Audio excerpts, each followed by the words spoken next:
Hello বন্ধুরা, প্রথমে তোমরা ভিডিওটি দেখো, তারপরে কিছু কমেন্ট তোমাদের পড়ে শোনাবো। আর ভিডিওটি কেমন হয়েছে অবশ্যই কমেন্ট করে জানিও।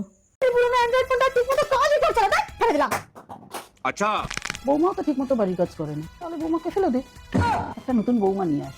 আমার এখন মাসের শেষ, আমার কাছে কোনো টাকা পয়সা নেই, তাই আমায় বলে বলে আপনি মায়ের কাছে থাকতে পারে, দেখেন। তোমার মতো পোটপাকা ঢেমনিকে এক পয়সাও দেবো না। তাও দিতাম যদি মনের মতো বৌমা হতে।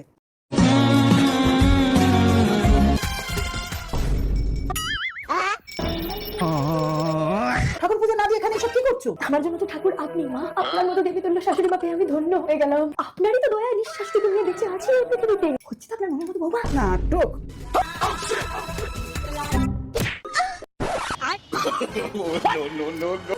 ঠিক ভেবেছিলাম গোবর আপনার মতো দেবীতুল্য শাশুড়ি মার চরণ এই গোবরে পড়ে যেত। আমি বেঁচে থাকতে এটা হতে দিতে পারি বলুন মা? আপনার জন্য আমি আবার গোবর খেতে পারি। হচ্ছে তো আপনার মনের মতো বৌমা। যখন এত হিচকি হচ্ছে একটু জল খেয়ে নাও না। নর্মাল জলে হিচকি কি করে সারবে? আপনার মতো দেবীতুল্য শাশুড়ি মার পা ধোয়া জল খেলে তবেই তো আমার হিচকি ঠিক হবে। দেখুন আমার হিচকি হচ্ছে না। আপনি তো সত্যিকারের দেবী। হচ্ছে তো আপনার মনের মতো গোবর খাওয়ার সিনটা দেখে আমার গা ঘিরঘির করছে। Epic line. বৌমা জিন্দাবাদ।